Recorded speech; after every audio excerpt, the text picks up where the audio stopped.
Welcome to Glass Houses, a Billy Joel podcast. I'm Michael Grosvenor. And I'm Jack Fernino.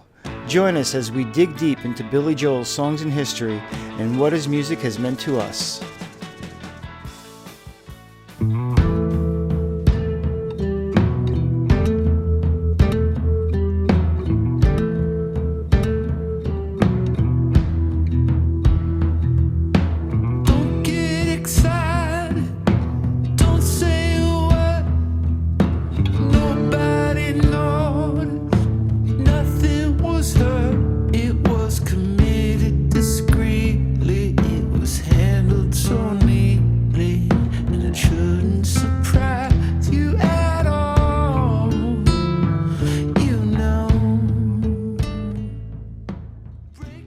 The COVID-19 pandemic and quarantines of 2020 caused disruptions in the music industry that we're still feeling a few years later. But while we're fortunate that the lack of live music will fade into memory, the releases of quarantine albums may very well add up to an interesting reflection of these unprecedented times. With no opportunities to tour and limits on how and when musicians could gather to write and record songs, many artists created and recorded music in isolation or collaborated remotely to produce new music. One of those projects was Johnny Lied, a collaboration between two longtime friends. Jon Herchert, a veteran Minnesota musician, and accomplished producer John Fields used their time in 2020 to reimagine classic albums. Their second effort was a full rearrangement and recording of Billy Joel's The Nylon Curtain. The duo released a song a week with accompanying videos on YouTube. As the last track hit the internet, we sat down with Herchert and Fields to learn about why they chose this album, how they recorded separately from each other, and how they see the album as relevant to the world today. The song-by-song remake stripped down Billy's most meticulously orchestrated album and built it back with entirely new instrumentation and perspective. Along the way, we also talked about the state of the music industry today and got a glimpse of the Midwest rock scene. Join us as we dig deep into a unique reimagining of the Nylon Curtain.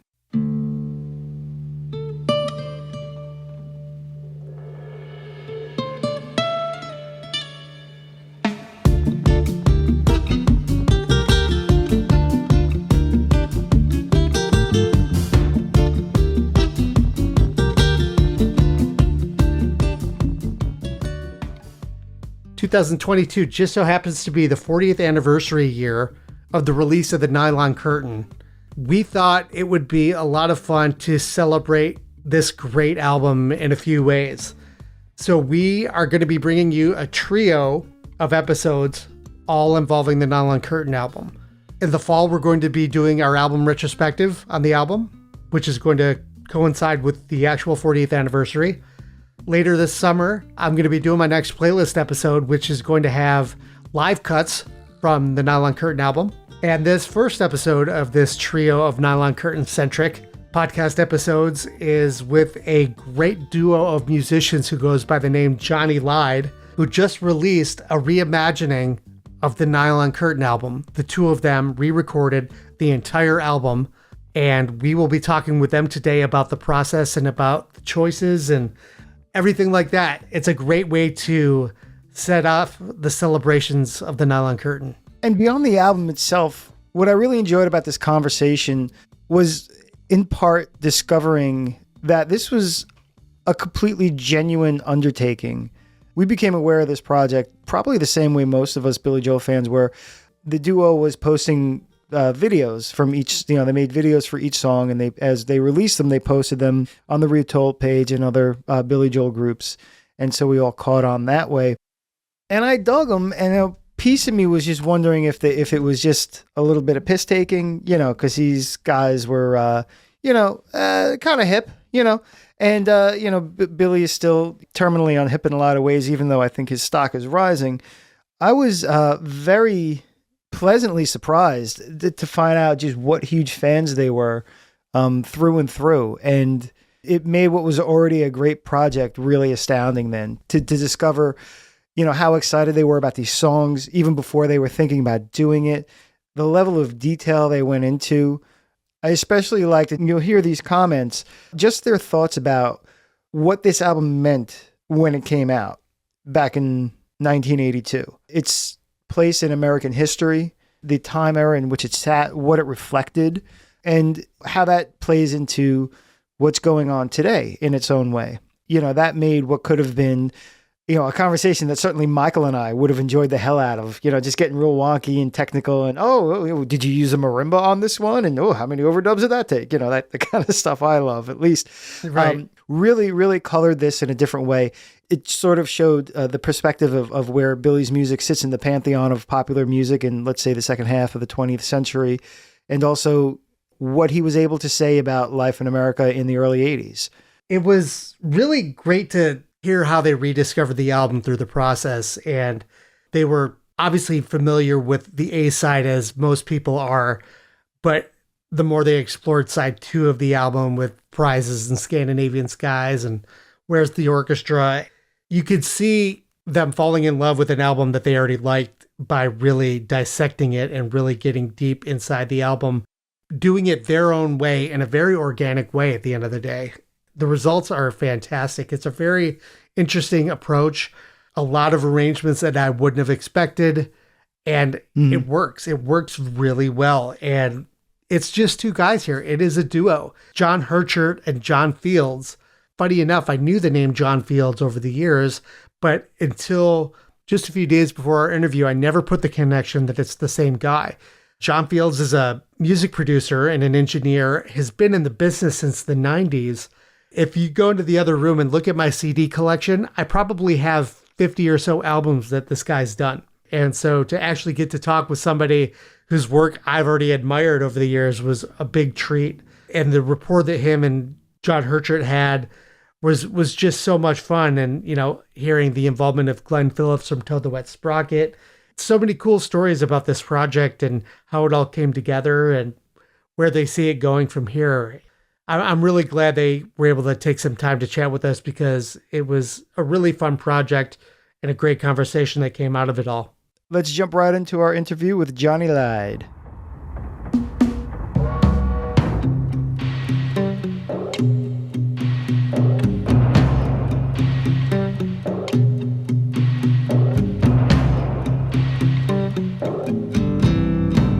Well, we're living here in Allentown, and they're closing all the factories down. Out in Bethlehem, they're killing time, filling out forms, standing in line. Our fathers fought the Second World War. They spent their weekends on the Jersey Shore. Met our mothers at the USO. Asked them to dance with them slow. And we're living here in Allentown.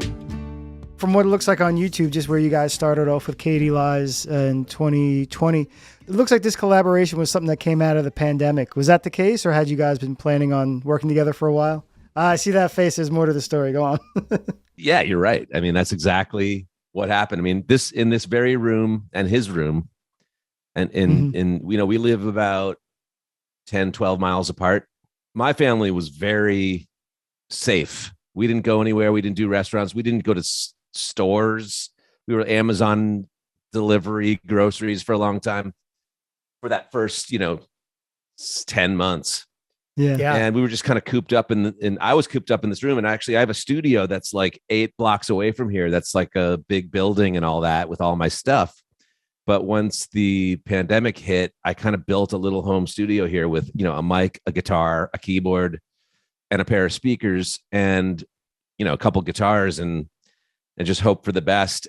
This is what, I never had a home studio for the last, 15 years, because I always had like a separate place.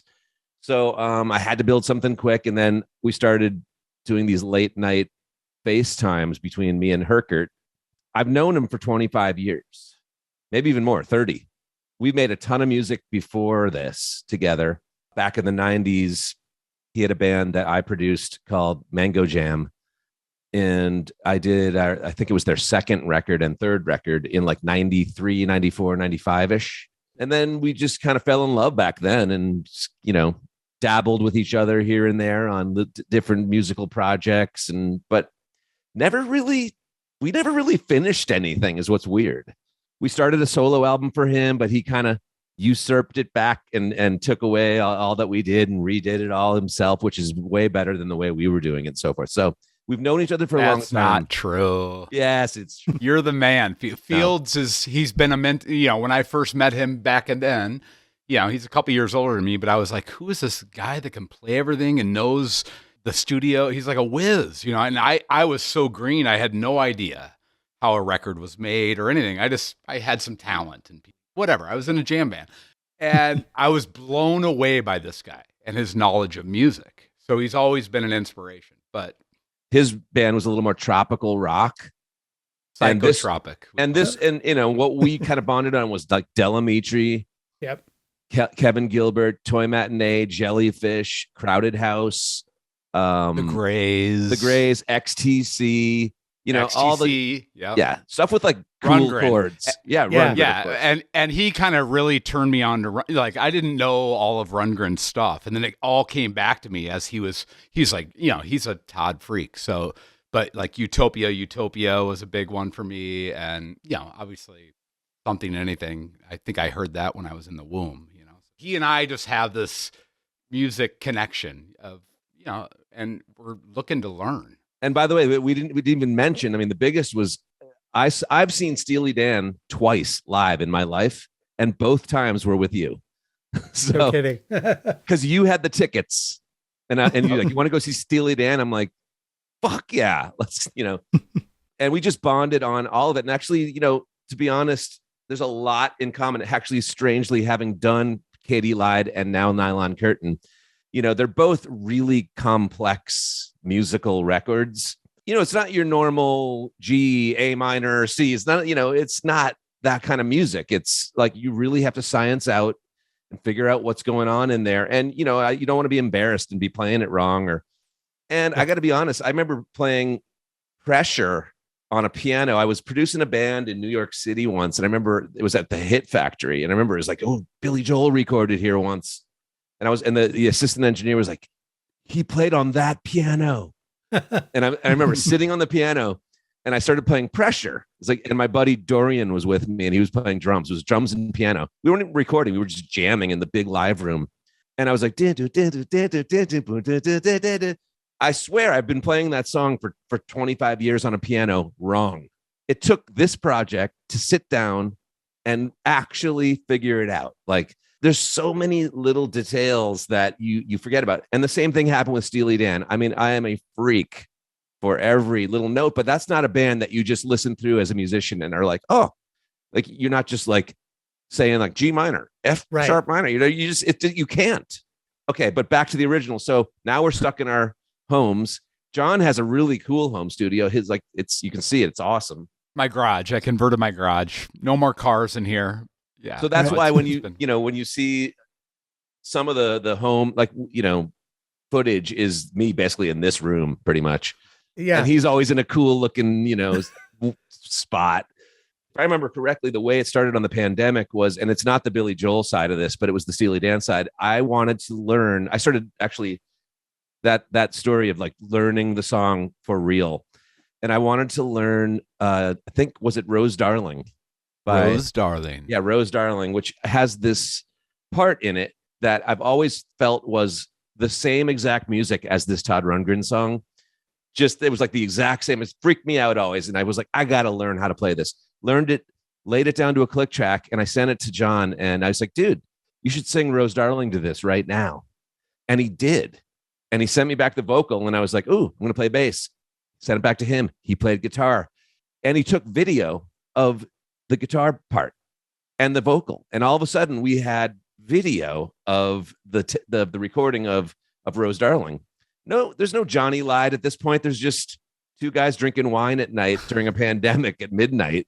Well, we actually went on a walk one day. We hadn't seen each other in a while. We went on a walk with a friend of ours, bass player, and we kind of reconnected. And I said, we should play tennis sometime. And we went and played tennis. And I remember we were playing tennis.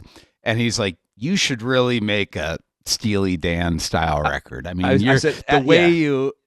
Yeah, he was like, what you should do next is something, and it's like, well, to do that, you really need to know it. So when he came back with Rose Darling, just said, and I was like, yeah, I'll do that. Boom. And all of a sudden, we learned a whole Steely Dan record. And we cut the Rose Darling and we finished it. And I said, okay, great. So we got that done. But the only real way to do this properly is we got to do the whole album. If you just do the one song, okay, well, whatever. But it's going to, look, there's like 9 people in the world that will be impressed that we did this. Right. And one of them is not Donald Fagen, probably, because I remember seeing the announcement. They're going to play 5 nights at the Beacon Theater, each album one night after, like Monday, Tuesday, Wednesday. And I'm like, how do they know and can learn all that music and remember it? And we're just like taking, 4 months to like even hobble through this. Right. The fun part was the video. And that was pandemic, and that's why most of it is outdoor stuff. Yeah. We were just looking for we just stuff. got outside. Yeah, Minneapolis was cold and is cold right now. I really wasn't working with bands or anything. I was doing a lot of like home mixing and my session schedule was done like during the whole pandemic. So yeah, well, which is still the pandemic, I guess. It was just a great diversion to get together with my longtime buddy and, do these new versions and have fun doing it. And then Jon is the editor for the video. He got into that thing big time. And I had just gotten an iPhone 12 Pro, which had a cool wide angle lens and one of those steady cams. And then we started putting out the Steely Dan songs 1 week at a time. Then we put it up on all the streaming services just for fun. And Jon came up with this incredible name, Johnny Lied. And we just kind of left it at that. That was a year ago, about now, January. And then how did this next thing happen?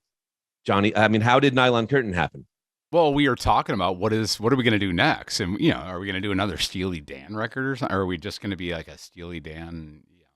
Like, no, we get to do whatever we want. We're Johnny Lied, It's like, who else is it's kind of who else is our next big inspiration. And I built this studio about 7-8 years ago. I took over the garage and I got a grand piano, and I'm not a piano. I'm no liberal. I can pump out some chords, etc.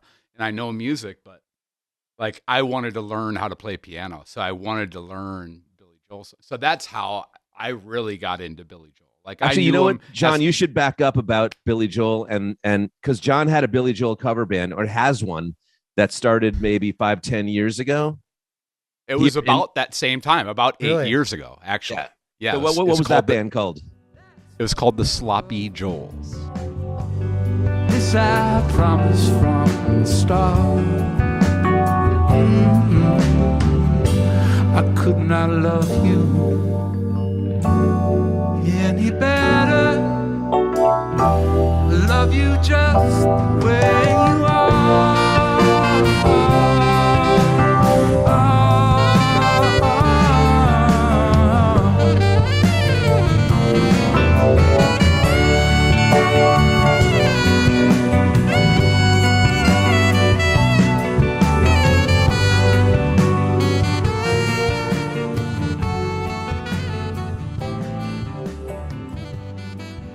That group was kind of inspired by a bunch of local Minneapolis people. There's one guy from Minneapolis who made a post one day on Facebook, and it has like 8,000 comments now.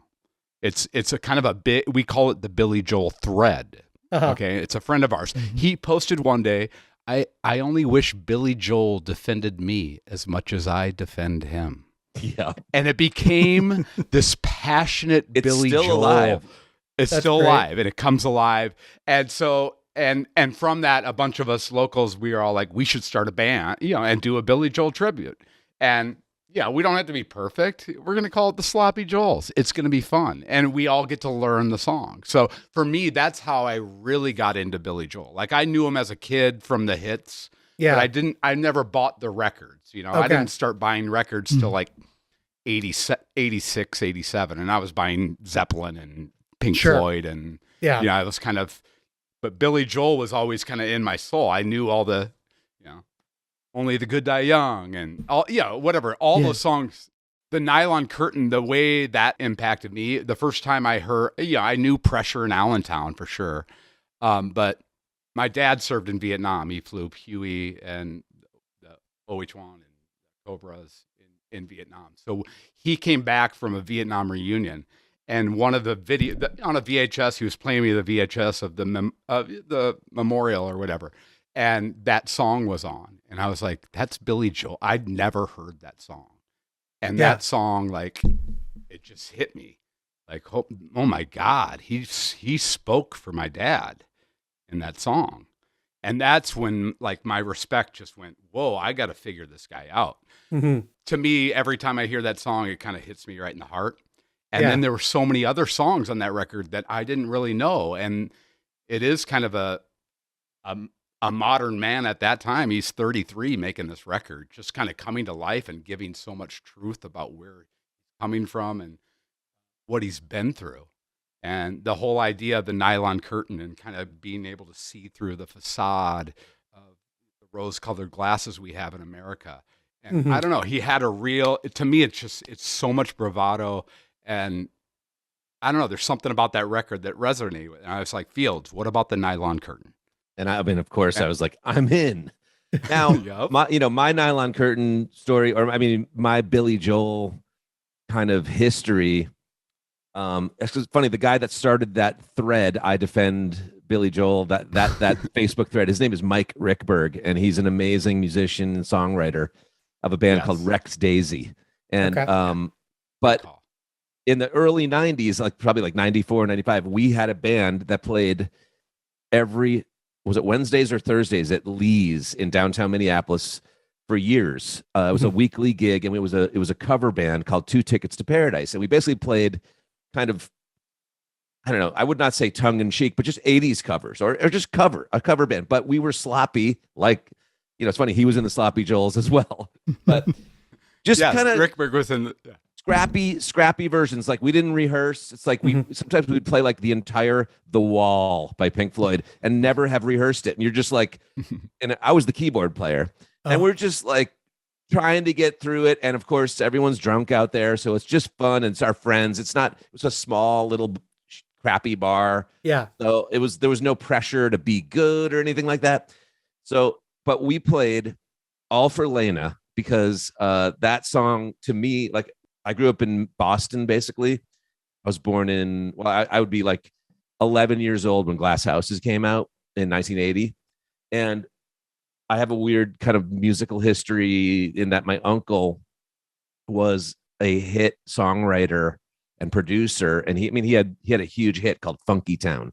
Oh, yeah. Mm-hmm. And his band was called Lip Sync. And it was just him, writer, producer. And he was they didn't even play gigs. It was a studio project with a fantastic singer, and he kind of played all the instruments. And that song came out and was a huge hit in the summer of 1980, and I was 11. So I had like this Uncle Steve who had the biggest hit in the world. Right. When Funky Town was number 1, number 2 was It's Coming Up by Paul McCartney. Number 3 would be Call Me by Blondie. Another Brick in the Wall, Part 2.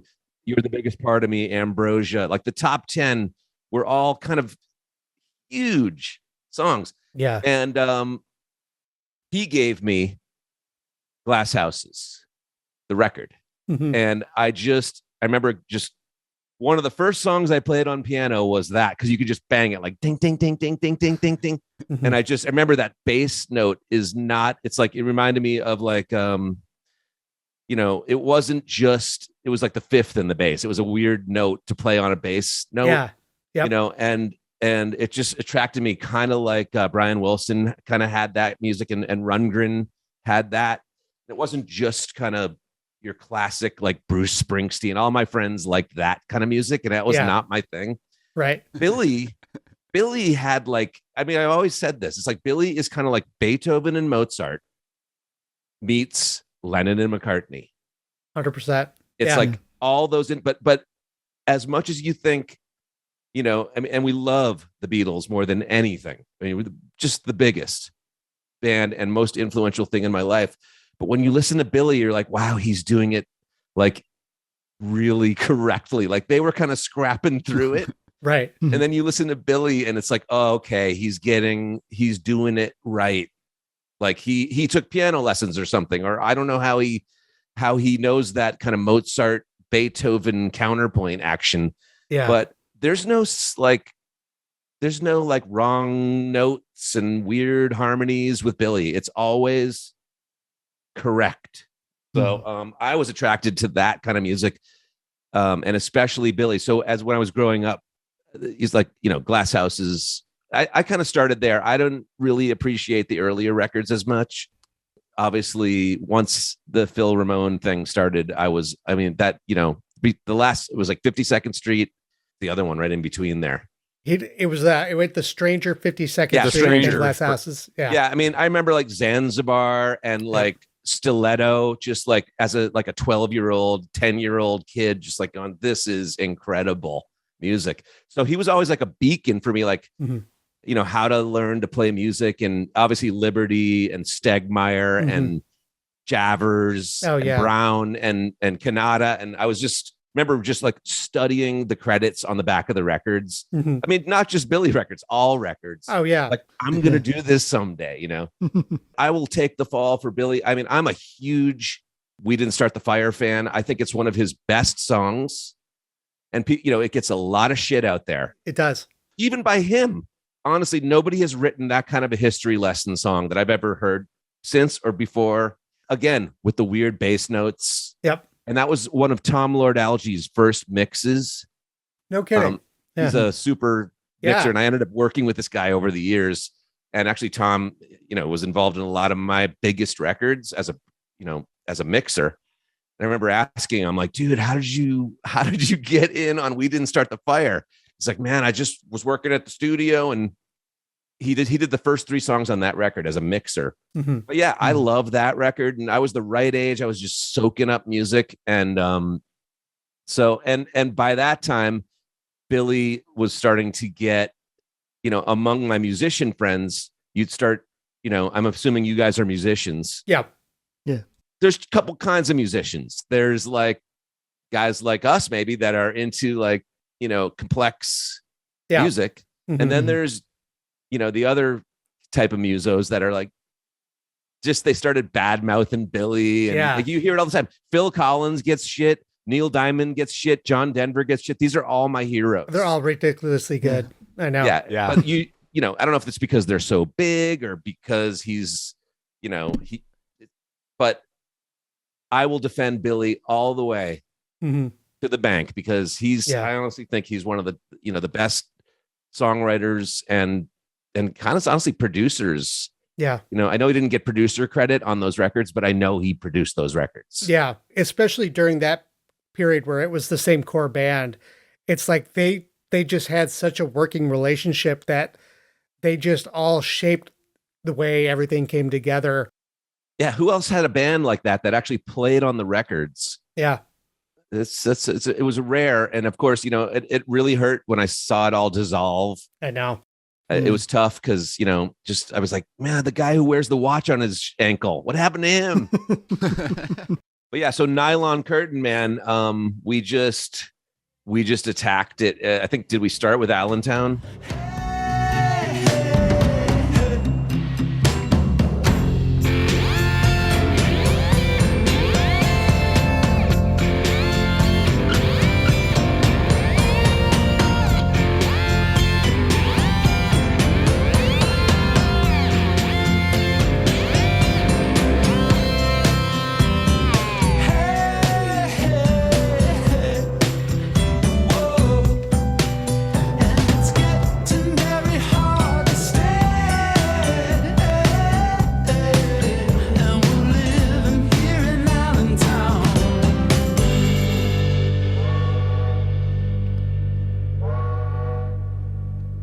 Yeah, I think we went in order. Yeah, went right in order. Once we got to Pressure, that's when we kind of found the sound a little bit. Like I was like, wait, the whole record should be a nylon guitar and a vocal. And really from there on, I played the nylon guitar. I think on Allentown I played nylon guitar too, but it was like a mixture of my steel string. I wanted it to be acoustic, vocal, and then we just kind of build organically like how we would make it. we wanted it to sound like him and I, which is, it's going to sound kind of like Ecstasy and CSN and whatever, like all our influences come through. But, we're trying to honor the songs. But I remember that once we got the nylon guitar, I was like, and once I learned that pressure keyboard riff, I was like, that's the sound. To me, I was like, I think we're onto something.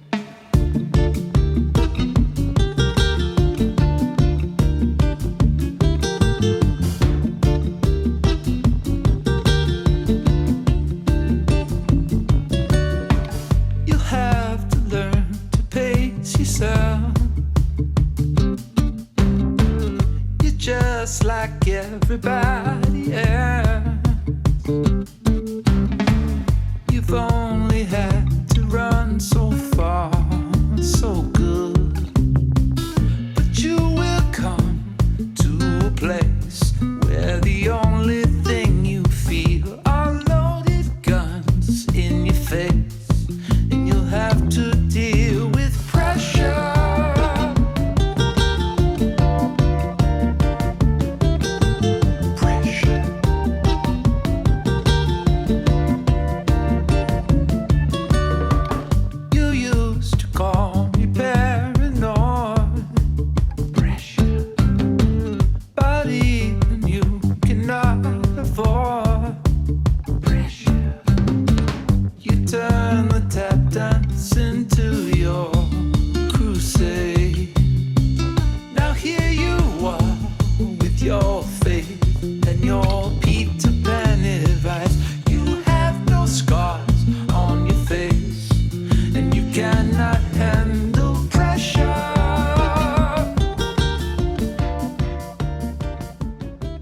I've had a few comments. Sounds like Sting, our pressure version. That's funny. It's like for some reason you put a nylon guitar and it sounds like Sting. Right. Yeah. That's the secret. Well, we did the dramatic intro. We did the That's because I said it sounds like Sting, so we should do like a little fragile, is it? Right. Yeah. Yeah, we did a little fragile style intro and then That's so funny. But it was really fun. Yeah, there's no piano on the record. Like what we did. I mean, you played a little bit of piano there's Room of Our Own. There's Room of Our Own piano, but only just the slightest amount. But there's no piano. The only keyboards are generally this mellotron flute that's on every song. And the main instruments are basically nylon guitar, mellotron flute, bass, and percussion. And then some harmony. And really, there wasn't much harmony on the record. If you listen to the Nylon Curtain, there's no harmony. Like Billy's just going straight. Yeah. On Laura, there's some that kind of stuff, some backgrounds. But for the most part, we kind of improvised. And, I wanted to get Field's voice in there too. And because it's just kind of fun to harmonize. So that was another way to kind of reinterpret the songs a little bit, was to add harmony in sections that sometimes there wasn't. A lot of his other albums did have a lot of backing vocals on it, and they were, well, An Innocent Man's a whole different beast because he had like half a dozen singers singing on it with him, but a lot of it was usually Billy and Doug, and sometimes Russell. Both of them blended with him so well. But yeah, the Nylon Curtain, there's layers of almost everything else but vocals, it seems. So here's my history with the Nylon Curtain, which is I knew side one because I'm listening to the record at home, when I'm a teenager. Yeah. And I never flipped it. Never flipped that record. I think I did a couple times. I'm like, right. Right. But because I just wanted to hear Pressure and Goodnight Saigon and and Laura and Allentown. It's like those songs were just like some. So when we, fast forward 30 years later or whatever, I didn't really know Where's the Orchestra like at all. Right. And Scandinavian Skies, of course, which is, one of the most Beatle ass, I am the walrus ass songs, ever. I didn't really know it. It was too complex for me. I remember listening through it right before we started this project. And I'm like, how are we going to do that? It's like, but we figured it out somehow. We found a way. Well, we had sheet music. We looked at some of the sheet music. Oh yeah, for those riffs on Scando. Yeah. On Scandinavian Skies for sure. We were like, what the hell do we do there? Well, that song was about their first heroin experience. Didn't know that. Yeah. It sounds like it. It wasn't a good time. It was late 70s. It was all of them were over there and tried heroin for the first time, and it freaked them out. Talking about, flying on the plane and playing the blues all night. That was like all directly lifted from the experience of doing it for the first time. Yeah, and they were listening to the blues that night when they were all whacked out, and they were like, "Yeah, we could play the blues all night." Yep. And look around.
Side 2 was a surpriser to me too. I was a fan of the hits as a kid, and going back, but that turned out to be our most favorite stuff is all side 2. Mm-hmm. Yeah. Well, I mean, She's Right on Time. We kind of did a little more Latin groove, but it sounded kind of CSN. I don't know what we did on that one, but I know we kind of turned it around a little bit from synth pop rock to kind of a little more percussive and fun.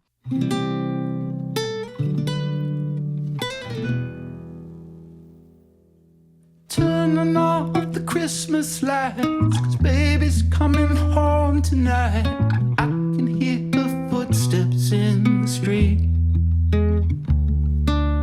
Turn the choral music higher, pile more wood upon the fire.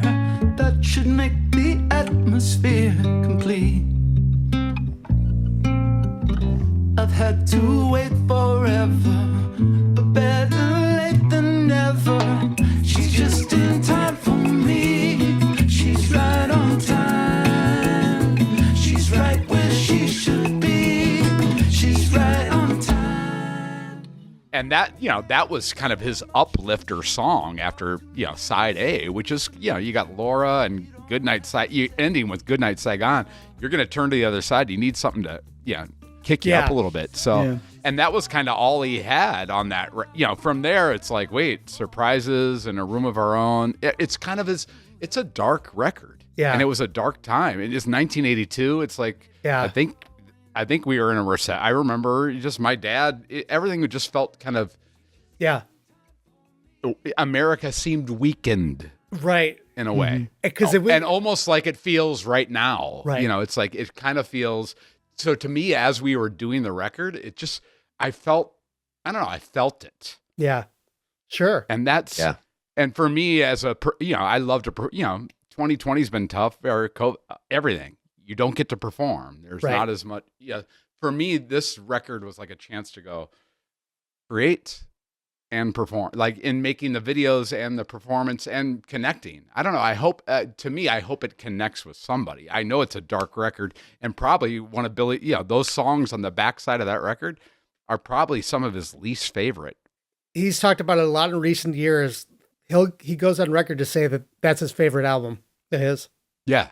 I've heard that too. Yes. Yeah. It was also, that Dark Place in America, but also it was when him and his wife were divorcing. And he got in a motorcycle accident in the middle of it too. He broke like one of his wrists and like his thumb on the other hand, in the motorcycle accident. Like both hands were like harmed. And people are like, wait, you haven't made a record in a year and a half. What's going on? And it's like, they filmed one of the last shows of the Nylon Curtain tour, which they released. It was called Live from Long Island, right at the end of 82. And you can see a couple of his fingers are still wrapped. And you'll see when like his left hand has a break in a tune, you'll see him like shaking his hand out because it was still not right. Is that the one with the live Scandinavian skies? That's the one. Yeah, because that's how I learned it. I didn't learn it off the record. I learned it off the live version on YouTube. Yeah, because I started that one myself. Because he, like, when we would do these songs, it'd be like he would, I don't mean, whatever, you'd start one. I would pretty much send him a guitar and a vocal and say, "Let's go." But he's like, occasionally, I was like, "Scandinavian skies, that's you, Strawberrius, that's you." And I was like, "What?" It's so Beatley. Oh, and I just remember going, "What is this?" And when I sat there, I probably was in this room just sitting on. I generally would learn them on piano first, and just as I'm listening through the Nylon Curtain, I guess is what I'm saying is. I mean, there is no more Beatle album. I mean, other than like the Ruddles and like Deface the Music by Utopia. Right. There's no more Beatle record. This is as Beatle-y as any, even more so than the Beatles, kind of. Right. Like, it's crazy how much, like, you're like, wow, this guy loved the Beatles. And he did put some in other, there's always Moving Out, super Beatle, like The Changes, Doon, doon, doon, doon, doon, doon, doon, doon. Like, he definitely is always throwing in these kind of Beatle cliche overdubs and so forth. But man, the writing on this one and the delivery of the vocal, and it's both. It's both Lennon and McCartney. That's what's crazy. Yeah, where's the orchestra is kind of like the McCartney, and 100%. Then like Laura is like so Lennon. It's and like that guitar solo that David Brown has there. It's like, come on. Yeah. The whole thing is, I mean, it's incredible. And again, that he was like 32 years old. And what I just learned today, which I didn't know, and I was a huge fan of The Innocent Man, is that it came out 11 months later. Yeah. Isn't that wild? Yeah, they tossed it off like nothing. So he finished the Nylon Curtain, toured it, then went back in and did An Innocent Man. Yeah, that was out by mid 83. Unbelievable. Yeah. I got a birthday present in 84, and it was Van Halen Jump album, whatever, 50. What's that album called? 1984. 84. Yeah, 1984. Yeah, it was 84. Yeah, I think it's 84. And The Innocent Man, and I just had gotten my drum set. Okay. My first drum set as I think I was 14 and 15 maybe. And I had it in the basement, and I had a record player right next to the drum set, and I would just jam on. I remember one after another would be Uptown Girl and Jump. And I just like, and then those fills in the middle of Uptown Girl. Yep. Yeah. I remember just crazily just loving those records. Can I just I'm going to throw in some love for Jim Boyer and Phil Ramone, just, as a record maker. Boyer doesn't get the credit that he deserves. No. And I don't know if he's still around, but you guys got to chase him down. He is. Yeah, he's still alive, fortunately. And we actually had Bradshaw Lee, who was the associate engineer on those records. And so I think we're gonna have him put us in touch. But Boyer's gonna know everything. Mm-hmm. Yeah. It's so important what he did. He was the mixer. Yeah. It's crazy. So, and just the sounds, the drum sounds, the piano sounds, the everything. Just the way they're mixed. It's crazy because I loved a lot of other records at the time, but somehow those stood out to me as just like better than the rest. Yeah. Sonically. Mm-hmm. Yeah. It's a huge, imprint on my life, this whole Billy thing. The Nylon Curtain too is funny because they didn't do a million takes of the album. They would work into what it became, but Billy especially wasn't a big fan of just working a song to death. He, once it feels right and they got it on tape, that was it. Yeah. But so there's little things that, made the record that, what was the song Liberty had mentioned? In a Room of Our Own, coming out of the last chorus, was doing, it's all right. Liberty gets lost in the song, flips the beat around. Yeah. On the hat, it kind of gets turned around, right? And so he's playing the snare on the 1 and 3 for like a bar and a half. He said he looked into the control room, panicked, locks eyes with Phil, who just motions, keep going, because Phil knew it was a good take. And so he found his space, flipped it around, but the take was so good that they left it in. It's all right. Yes, we all need a place to go. It's all right. Yes, we all need a room of our own. That they say that's what's problem with like the computer Pro Tools, Right. generation of record making is you fix everything. Right. Yeah, they'll never leave that in. The human elements are That's gone. so interesting because I think I heard that today. I was like, God, that's a strange section after that last. Once you go, it's all right. That last one, it's like, wait, what's going on with the drums? And that was another thing on this record. I was always like, the drums, what's going on? Are they like delayed? It had that kind of Beatle, right, Lennon thing on the Some drums, reverb on it or something. Yeah. Yeah, well, was it Dolby or what did they record it with? It's like it's doubly. It's kind of like a room mic-y, but it's more like slap almost. Yeah, it's like there's a slap thing on it, and that kind of turned me off to the record. I think early on, like when I heard it years ago, I was like, "That's cool." I don't quite get it, but now I don't know. Digging into it, the songs, they touched a nerve. Every single one of them. It's like a room of our own. Listen, we're all going through. No this question, time. it's my favorite Billy album. And I love so many, particular songs from, kind of different records and so forth.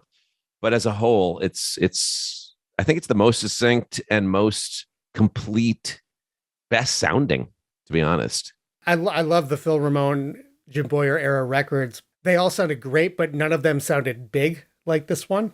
Right. Stormfront was, like you said, past Phil Ramone, so that's a whole different beast. Yep. Do we even talk about River of Dreams, or we don't even talk about that, really? Do we? We don't talk about that. We got time to fill. We're only talking about the Nylon Curtain. I'm just curious if you guys what your guys, how you think of that. Well, that was my album I bought in the store. Like I came online during Stormfront, and then I knew River of Dreams was coming out. So I've always had an affinity for it.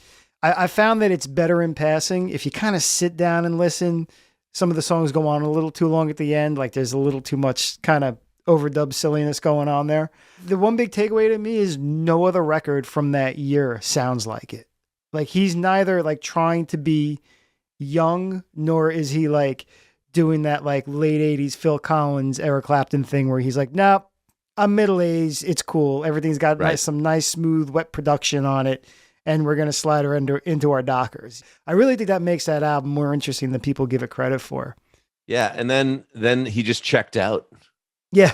And then he was Yeah. done. Yeah, but and I can't think of another artist who has. I mean, other than like Eddie and the Cruisers, which is another one of my favorite movies. Yeah. If you ever seen it? Yeah. Who just kind of just went away. But the weird part is that he kept playing the gigs. Yeah. I've always, been really curious about that stance of like, I don't really want to write songs anymore. I mean, I definitely appreciate it because, like I'm not going to shit talk anybody, but just some of my heroes who continued to make records in their 50s and so forth. Just, these are millionaires singing about, what do they say? It's just, I don't know, something about this. Just so there is something to be respected about just laying back and saying, hey, I love playing the music, but I'm not going to make any new music. Yeah. Because, that's how you get these weird Elton John albums that come out. Don't you think like he's kind of been stockpiling this little, or maybe it's just going to happen like one. Well, there was one that year, one, he he's just wrote gonna one song for this kid. Wasn't there like a one dude who sang a song like in the early 2000s? Yeah, Christmas in Fallujah. It was like his version of Goodnight Saigon if it was written by, I don't even know, Three Doors Down. The second Gulf War. And then he wrote one song around that time as well, too, called All My Life. It's a very Sinatra kind of tune. And he recorded it with Phil Ramone so that they kind of reconnected for the one song. But it was a very, it was Billy in full crooner mode. So it didn't really connect with any of the other things in his canon in that way. But that's it in like 25 years, 30 years now. Crazy. I had a friend who played in this band Splendor in the late 90s. Oh, I love Splendor. Yeah. The drummer, Mark Slutsky, and he ended up playing with Alexa Ray and her, he was like a New York young hotshot drummer. Yep. And he was telling me stories how they would, they'd be playing an Alexa Ray gig at, I don't know where, the Bowery Ballroom or whatever the places were. Yeah. And Billy would come backstage before the, kind of come into the back room. It's like, all right, guys, like give him a little pep talk before they'd go on. Oh, that's funny. big show. Take a deep he was breath. like, this craziest. He was like, it was so crazy. It's just like Billy Joel comes in and we're like, it's so strange to think. And again, he's one of those guys too, that you think he would just be a fantastic hang, just like a regular one of the people, just a dude, right? Guy in the band. Yep. But then there's the, but also he's Billy Joel, right? So it's this weird. He does have a thing where it's like he seems very accessible. Yeah. But I don't think he is. No, and that's. I think he wants to be, but by nature of all the success, he can't be. And so I think that probably was. I imagine that's hard for anybody with that kind of success, Totally. I mean, to deal with. Well, man, what a life. And just, and again, I think I just saw him on I think it was Howard Stern recently. Yeah. And like his kids are running in, little kids are like running in the room during the interview. And it's just like, dude, 71 to 72-year-old man. Right. Got 8-year-olds running around. It's crazy. That would be crazy. Do you know, just curious because of all this, like people selling their catalogs and all that. Yeah. Did he do any of that action yet or any, or? No, he hasn't. I heard him talk on it once, and I think he likes the control, because early on with some of the early deals he signed, there was that period in his career where he had no control. And so I think he doesn't want to give it up again, which is good for him. So tell us about, because I know you worked with Glenn. Was it the Winter Pacer Summer album? Yeah, I did that record in 2004 or 5-ish. And so, been buds ever since. And he came to Minneapolis, I don't know, a couple months ago, kind of mid-pandemic when it was the gigs were kind of back up. Yeah. And right across the street from my studio is a really cool venue. It's like a restaurant bar. Ice house. Yeah. And it's a super great place to play for acoustic-y types. It's probably 200 people. Oh, cool. I think I literally walked over at 4 PM while they were doing the sound check and just walked in. And he looks down and he's like, whoa. I mean, it's 200 feet from my control room. Right. And I said, dude, what's going on? Whatever. We hadn't seen each other in years. I was like, my studio's across the street. Come on over. Let's hang. And they finished their sound check. And he and the opening act guy, they came over and we sat in my control room and kind of reconnected on, his life's been, he's moved a couple times and just kind of caught up. Yep. And I was like, hey, man, I'm working on this project right now. Let me just play you something. And I played him, I think, Allentown. Yeah. And I was like, so I'm doing this with my buddy, John. I know you love Billy Joel. He's like, he said, Nylon Curtain is one of my tops of all time. I'm like, dude, will you please do a guest spot? And at that point, we had only up to maybe Goodnight Saigon in the works. And I just said, what would you want to do? You could take a verse, you could do anything you want. And I said, he's like, what about Pressure? I said, well, why don't you take the bridge? And he sang it. And that's the take you see in the video. Yeah. That's awesome. I think he sang it 2 or 3 times. And I was like, look in the camera one of the times, Right. And that was it. Whole thing, 9 minutes. That's amazing. All grown up and no place to go. Psych 1, Psych 2, what do you know? All your life is Channel 13, Sesame Street. What does it mean? I'll tell you what it means. See what it means, man. Pressure.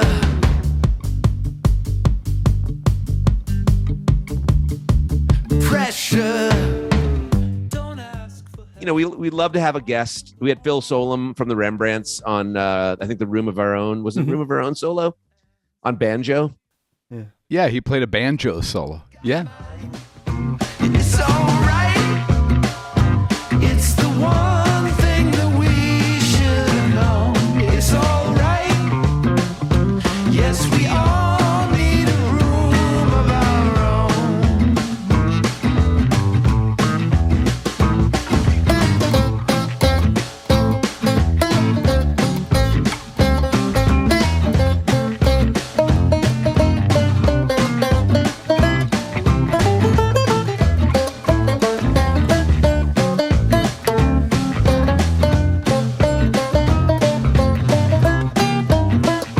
And it's alright. Yes, we all. Phil Solem.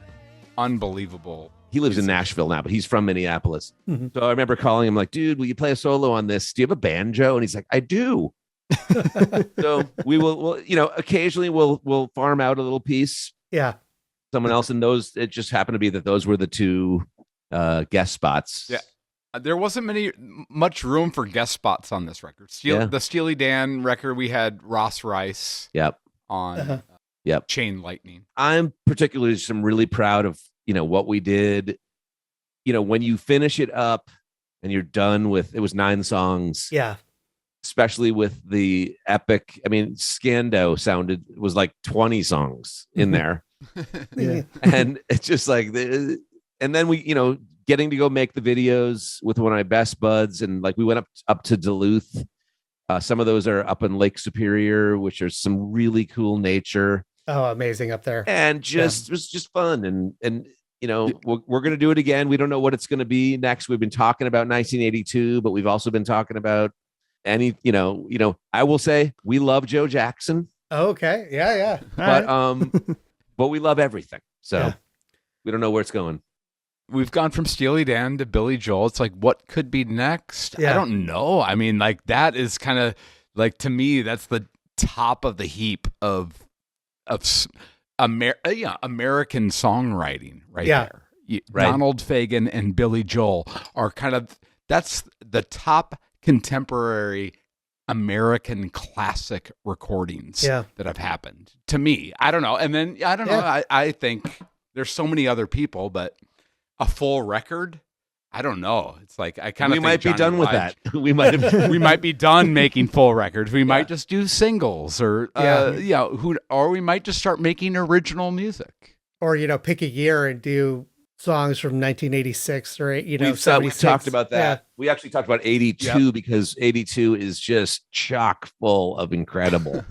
I tell you what, Yeah. man. I mean, when I look at the pop charts back then, I'm just like, it's like heavy hitters all the way down the list. Yeah. I mean, for what you guys are doing, YouTube is probably the perfect spot for it with the videos. You see so many like bands and sort of pickup ensembles doing these covers now. I mean, it's like the 40s again, where like everybody did Tuxedo Junction or something. There's like 20 million versions of them. Have you guys like watched any other like YouTube cover acts or anything? Or are you guys just out there on your own on it? When we started doing this, we started going down the Billy Joel covers rabbit hole. Oh yeah. And like there's those Swedish girls that do what was the song? No, you're talking about Steely Dan. So that was Steely Dan. They were incredible. The Swedish girls that were doing the Steely Dan. There was a guy we've been looking at a couple Steely Dan songs. Every once in a while, there's a guy or someone will show you how to play it on piano. Oh yeah. And I'll watch, like they'll have the camera over the piano. Yeah. And you can like see the notes. And you're like, oh, that's how you do it. Yeah, I mean, every once in a while I'll watch covers. I mean, I enjoy it. If it's good and inventive and or exact. For us on the videos, it's more of like, okay, this is like an extra thing to challenge us, like, for something to do to like really just take it to the next level. And Fields is really a great cinematographer, actually, with his iPhone. So, I mean, we go out and it's like we cut the song 2 or 3 times out in nature, and that's kind of what we get. And then it's like me coming back and going, okay, what can we do to edit this? Or do we have any footage of us actually playing the instruments? Which, a lot of times we do. We're cutting as we're like doing these. Yeah. I can see the green screen behind your head right now. Oh yeah, there it is. The green screen was new in Johnny Lied Volume 2. Like you can see, I started using some shadows of us. A few of us pop in here and there. Yep. But the videos, we've more promoted just on Facebook. Like YouTube, we're both, he and I were not like on the, we're going to like do a social media campaign and do all this. We don't know what we're doing. We're doing it for the fun and learning and like, hopefully someone sees it and appreciates it somehow, like just hearing a different version. Yeah, I will say we have talked about, as soon as this pandemic ends, hopefully. But now we want to play live. That would be fun. Yeah. So, and it's weird. It's like, it's a Katie Lied and Nylon Curtain. I've always wanted to do that. And like, I probably play bass and he'd play guitar. And we've talked about getting a couple of our friends playing. We want to have double drums. Oh, that would be fun. 2 drummers. Just because if you only have one drummer, it's like, they have 2 drummers. What?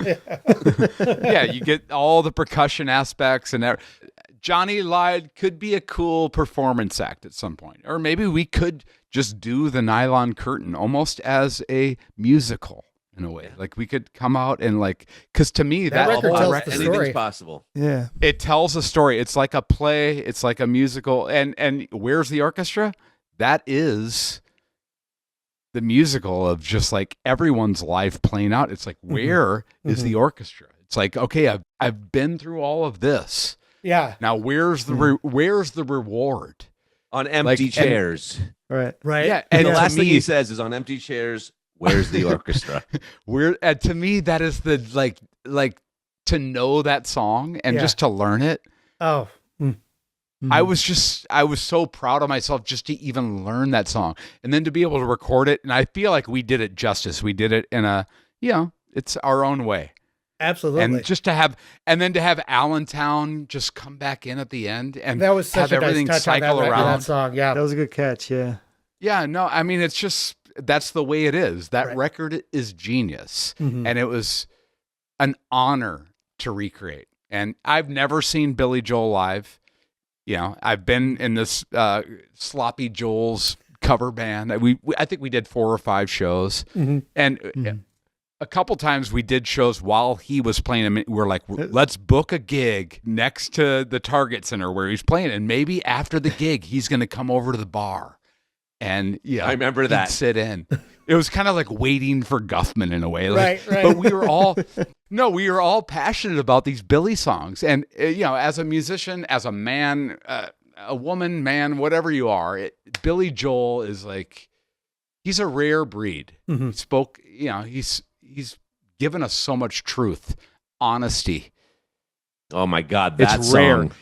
I know. It's just so rare for an artist to be able to go there. Honestly, yeah. And I just want to make sure I don't know. I just really honor that man. John, I think you did your part. I think you did. Both of you. You did it justice, and you gave back. And that's what I'm proud of, that just that we even did it at all, and that we finished it, because it was a lofty mountain to climb. Mm-hmm. And we're just happy to have done it. Look, will Billy ever see or hear? We the whole time we were joking, what are these two guys doing? What are these two guys? What are they doing out on the lake? What are they doing? What is this? What's this guitar? What is this going on?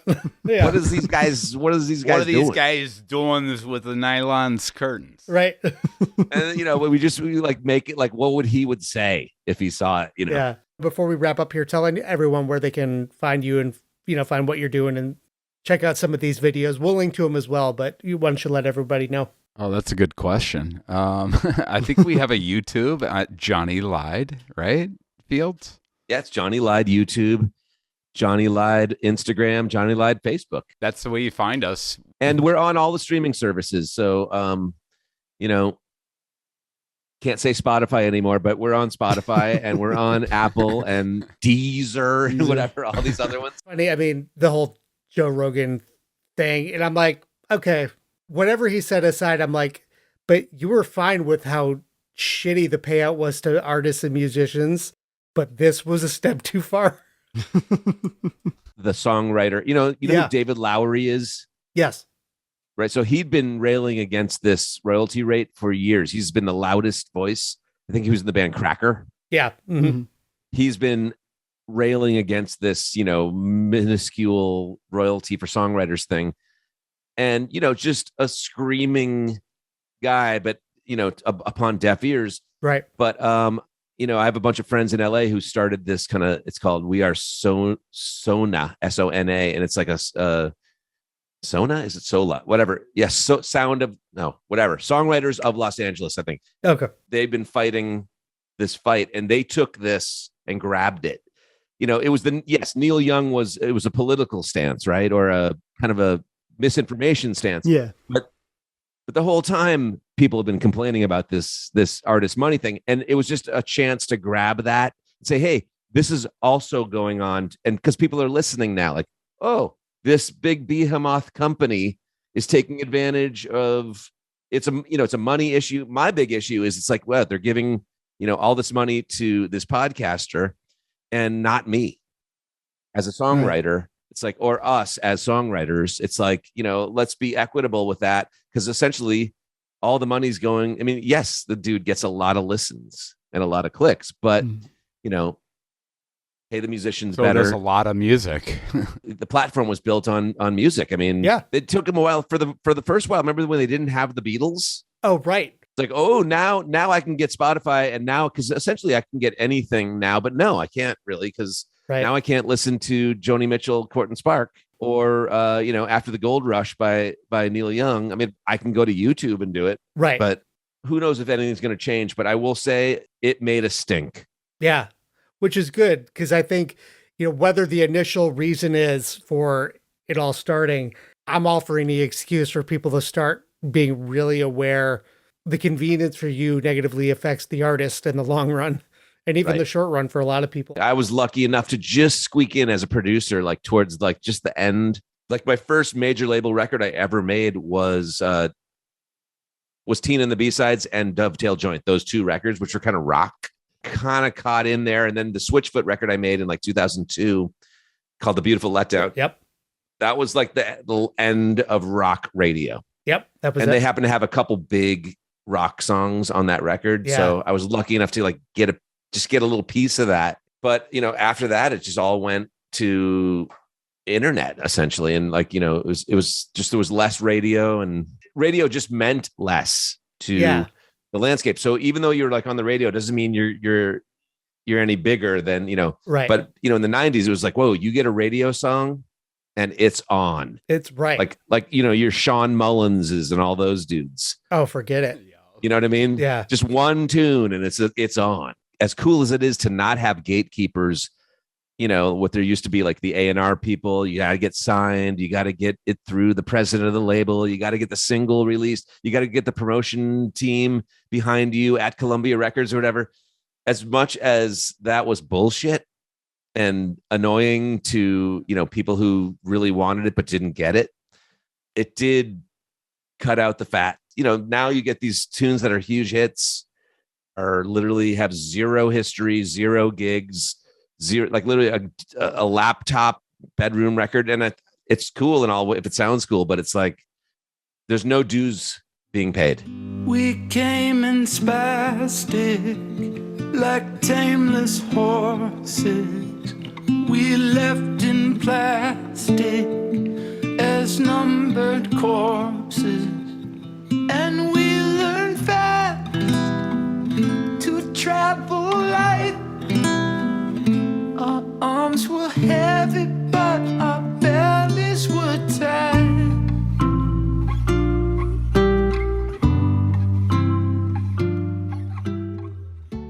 What's interesting about some of those records too is like Jack and I kind of picked up on it. It's like what keyboard he was obsessed with at the time, like the Street Life Serenade album. There's Moog all over it, right?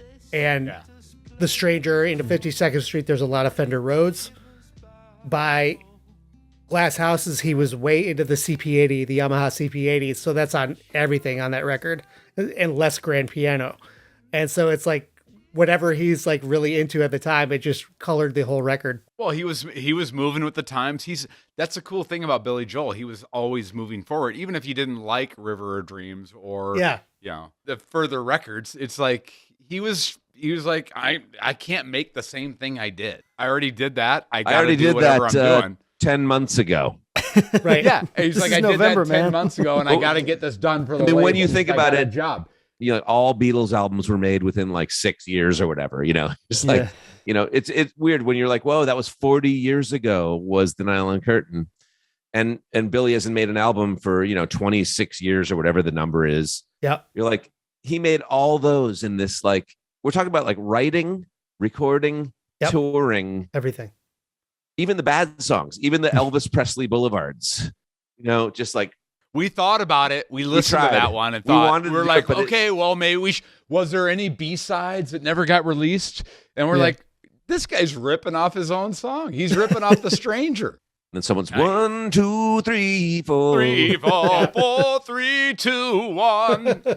Yeah, that's how we in the Sloppy Joels. We went 4, 3, 4, 3, 2, 1. And then you're in. Got to switch it up.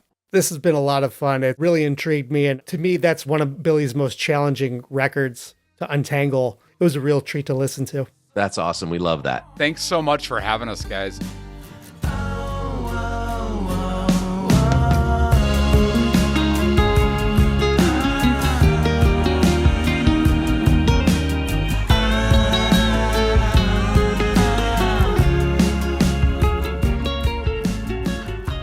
Jon and John, thanks so much. This was so much fun, and we love your take on the Nylon Curtain.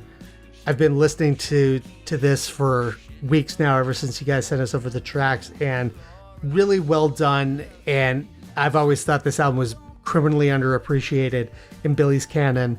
It was really cool to hear your story about how it all came together. I'm going to say this right now. Number one, please send me a message and let me know if you guys do want to perform this live. Time and money permitting, I'll take a trip out and check it out. And I'll especially take a trip out if I can lay claim and be the drummer. I'll come out for rehearsals. I'll get on stage. I'm quite the rhythmatist. We can make this work, fellas.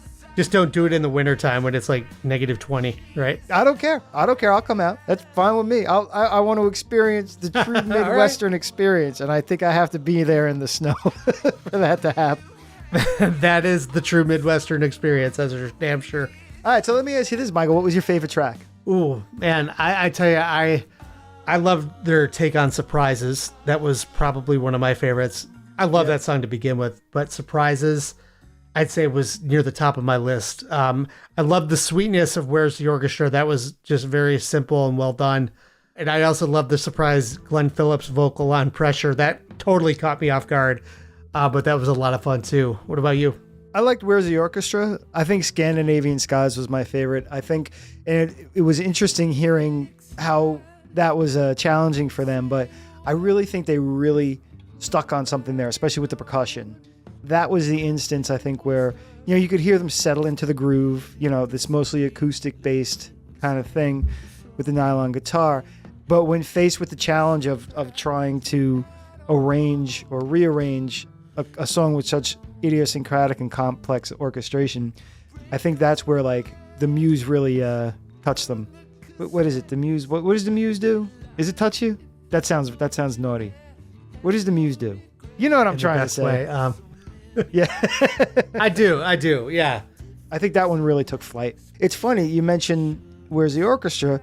That's sort of the silver lining for this project, is the fact that Nylon Curtain is criminally underrated, that we haven't been beaten to death with all the songs on this album like we have with perhaps The Stranger. Sure, those first three, those 3 out of 4, Allentown, Pressure, and Goodnight Saigon, it's going to take a while before those really will sound like too much more than novelties, even for as well done as they are, just because the originals are so ingrained in everyone, whether you're a Billy fan or not.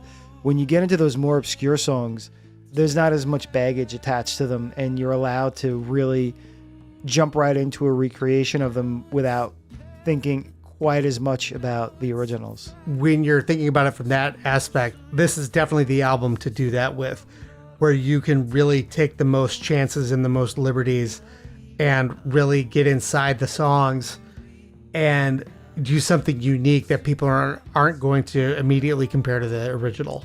All right, so once again, we're going to kick this all to you. First of all, go check him out, Johnny Lied on YouTube. We'll put the link in the show notes, of course, but I think if you just pop that into the old search bar on YouTube, it'll come right up for you. Hey, man, give these a listen. Check out those videos, too. Really cool stuff. We, of course, want to know what you guys think. What's your favorite track off this? What do you think worked? What do you think didn't? Yeah, the Nylon Curtain was sandwiched in between Glass Houses and An Innocent Man for studio albums, and those were both just juggernauts. And so this album was kind of like a sleeper in between them. But there is so much going on underneath it that it's really hard to pick apart, and I think these guys did a really good job of it. Hit us up. Let us know what you think. glasshousespodcast@gmail.com. Facebook, Instagram, and Twitter. Find us Glass Houses, a Billy Joel podcast. Oh, and Michael, is there something people should do if they happen to listen to us on Apple Podcast? It is absolutely funny that you mentioned that, because there is something that they can do that just takes a minute or less of their time that would go a long way to helping our podcast. So if you guys listen to us on Apple Podcasts, there's just a quick little section that says you can leave a rating or a review. And if you could do both, that would be fantastic. So a quick 5-star rating and a positive review goes a long way in telling the Apple algorithm that we are a worthwhile podcast to help grow our reach. So just a couple clicks and a couple keystrokes will really go a long way to you directly helping us grow the community and growing the podcast. Couldn't have said it any better myself. So with that, we will see you next time. We'll see you next time.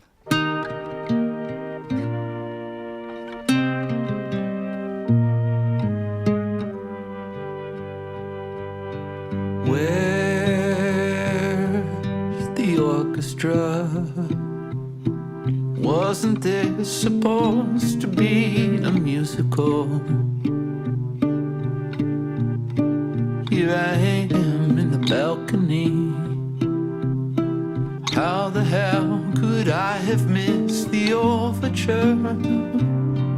I like the scenery,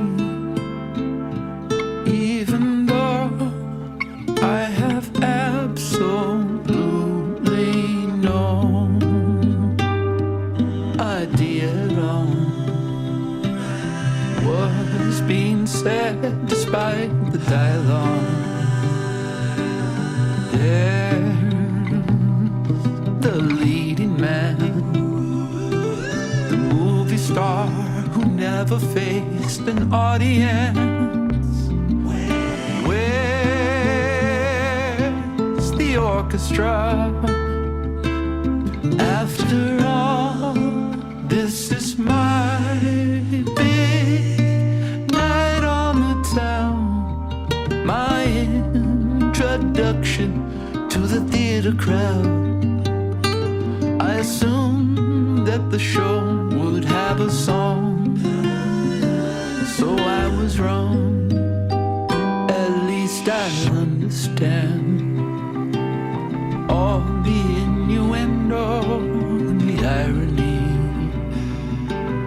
and I appreciate the roles the actors play, the point the author made, and after the closing lines, and after the curtain calls, the curtain falls on empty chairs.